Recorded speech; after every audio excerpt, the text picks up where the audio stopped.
Hey guys, it's Max. How's everybody doing this morning? Or I'm sorry, it's not this morning. It's afternoon on the. I've been up since like 7. I don't know what I'm thinking this morning. I went to bed early last night and woke up at 7, 6:30 or 7. All right. Well, let's look at the market and see what's going on. All right. Well, the market's bouncing. The SPY is reacting. Obviously, reacted well after yesterday morning sell-off. They went through this bullish gap just by a little bit, then they shot right through. So I'm going to say there's still buyers here. That's why I left that gap there. The day before, there was a bearish gap that kind of got filled, but then it fell the same day. They jumped over it, but then by the end of the day, the market sold off. So that to me invalidates it and proves that there are still sellers there. In fact, there's sellers up here too. We'll move the sellers up right there. Anyway, so I'm going to have to, that area is guilty until proven innocent. If I was a bear, whenever we get to here, if we keep rallying and we're here by the end of the week or by tomorrow or something, especially if we falter, that might be a good place to look for puts, to look for a play back down to the 595 level, or even, I'd imagine at some point we'll test this gap down here at the 586 level. Anyway, we'll see. But for right now, it's risk on again. Bitcoin traded in an $11,000 range yesterday. That's insane. Oil's kind of calmed down. I just pulled up oil. Okay, but so now let's go to the Altiverse and all the verses. Let's get our verses out of the way. Really digging this GPTY.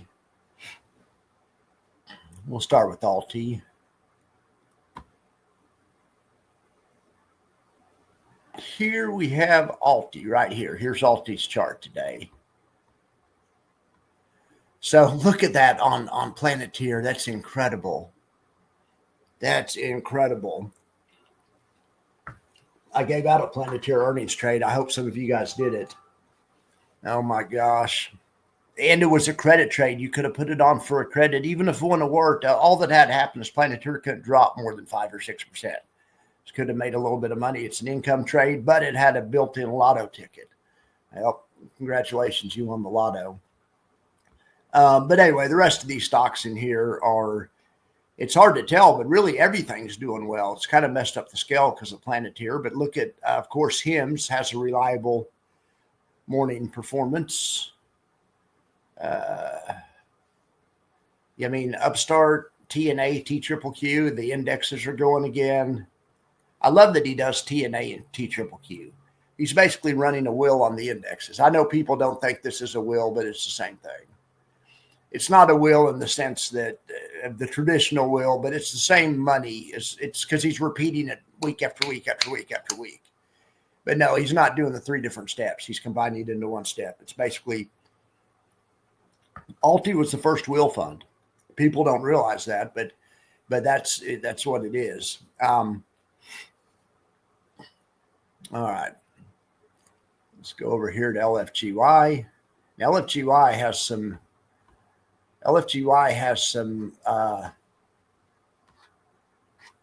interesting stocks in it, some riskier stocks. Here's their lineup. BitDeer, CleanSpark, Coinbase, MicroStrategies, NVIDIA. They do not have Planeteer, unfortunately. All right, but let's see how they're doing today. LFGY. So, I don't know where the LFGY verse is. We'll find that in a second. Here is the GPTY verse. Now, GPTY, they have the less risky variety of stocks, and they do have exposure to Planeteer. This one and Alti are this one and Alti are my 2 favorites if I could only have 2 right now, if they had to be high yielders. So it's incredible. And it's a heck of a day. Look at this. Of course, this stock was down a bunch the other day, way down. So, all right, we will find the LFGY verse. This is the Altiverse, which we've already looked at. Planeteer's up, PayPal's down. PayPal's down big, Planeteer's up big.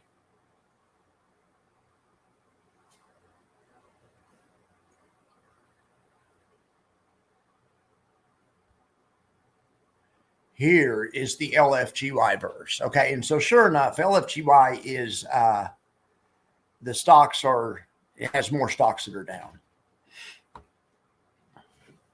Here's the LFGY allocations.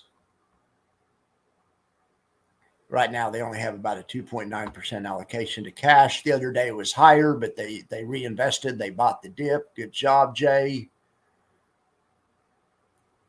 Here's another look at the GPTY verse.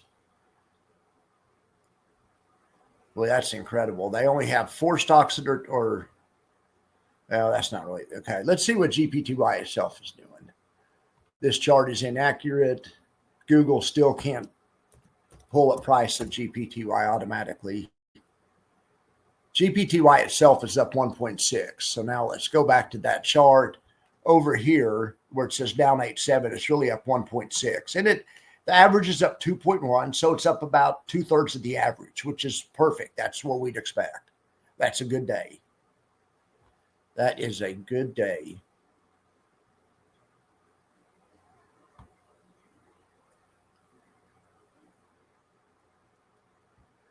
All right, let's look at the index buffer report. All right, now let's see what's up the most today. It's going to be YMAX. Look at that. That's awesome. You know why that is? People always trash YMAX, but it has too many bad stocks in it. You know, but it has money. When are you going to take money out? Well, you know, last year, if you would have taken a stock out, you would have taken Tesla out, and it's doing really well this year. That's the way indexes work. You have all the stocks in them, the good stocks and the bad stocks. And the thing about that is the trade-off is, yes, you have money, but the good part is you also have PLTY and NVDY or whatever else is doing good that week. AMZY or whatever, you know, whatever's the good stock that week. You have all of them. So then on a day when one of them's up 22%, boom, you're up 1.52%. I'm not worried about Murny and about the bad ones. I mean, I want them to take Murny out if it gets delisted, or if they want to take Murny out of YMAX, they should just close Murny down. You know, people don't understand how these work if they want them to take Murny out of YMAX, or they don't understand really, in my opinion, that, you know, how an index works and how these funds work. Murny's doing its job. It's just making you mad because its underline is going down. All I care about is these funds are doing their job. Anyway, and Murny is. And Murny could be next year's hero. And I doubt it also, but I'm just saying it's fine. If you want to drop Murny out of YMAX, just cut Murny altogether. Just close the fund, because that means it's a bad fund. If you won't even put it in your premier index. Because who would have thought Planeteer was going to be up 22%? I mean, no one knows. That's why you own the index, though. The index covers it. Then you don't have to worry about it. All right. Well, AIPI also killing it. FEPI also beating the parent, as is KQQQ, as is ZVOL, bouncing back hard. ZVOL took it on the chin pretty hard, real hard, the day the market was down. It's the most sensitive to volatility, but it's also sensitive the other way, where it can make a lot as volatility selling off, and that's what we're seeing today. You know. All right, well then, but everything's doing well. It looks like FEET is also outperforming the SPY, which is wonderful. FEET's a wonderful fund. Same thing with FEET. Well, not really the same thing with FEET, because it's just composed of 5 funds. They try to pick the 5 best funds. That's a different strategy. If you think YMAX ought to drop Murny, don't get YMAX, because you don't understand how YMAX works. Go get FEET. I mean, I think FEET would match your goals better if you're trying, you know, in my opinion. YMAX is for is just saying, hey, I want all of them. I don't know what's going to be the best one next year. As long as they have an open, as long as they have an open ETF that's doing business, I mean, I think it should be in YMAX. It's a fund to funds. I mean, that's supposed to be the premier family-wide, deal. If I was them, I would put I would put everything in it. I would throw everything they have into it, inverses and everything. I just make it a giant income fund of funds. But anyway, they don't let me make decisions over there. But anyway, this is a great day. Look what else is up. Big clip. I saw today China was killing it. IWMY is catching all that upside. That is beautiful. That is really beautiful. All right, let's go to the YeildMax buffer report. All right. Planetary. Now look at this. How about that? 18%. It's a covered call fund and is catching 18% upside. In the old days, by old days, I mean 6 months ago, it would have caught 4%. The red line would have still been where it is, but the blue line would have been down here at 3%, 4%, something like that. And that would have been great. And that'd been a good day. I mean, but this is obscene that you can do this kind of stuff now. Jay's got this, got these plans so well, and he sells the options far enough out of the money and or uses combinations of other trades to uncap upside.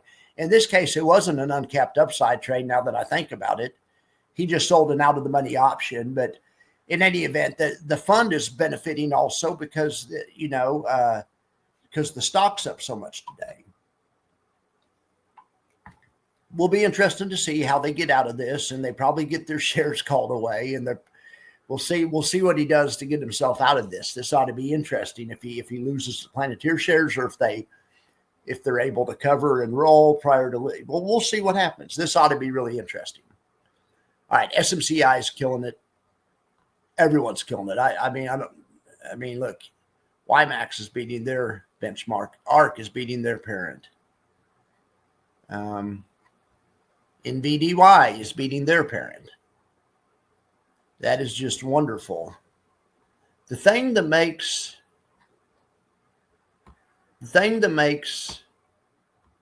ETFs different today than they even were 6 months ago is the uncapped upside.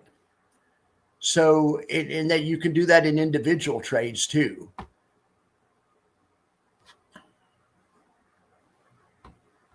Here's a trade in Planeteer, and I stole this concept from Jay. This is similar to what he does in YeildMax, but it's an income trade, selling options. Had a 70% chance of profit when I put it on. Made like a 20% income right off the way. Made a 13% income on $1,000 risk. Got $135 right away, and you had essentially a free lotto ticket, which is up about $800 right now. Hopefully some people did that trade. I put that out yesterday. Here's the same concept in Spotify. I did this one in my own account, but I didn't make a video about it. But I did make a video about Planeteer, so they're both doing great. But it's always the same concept: a huge buffer with the possibility of upside. The Spotify trade is up.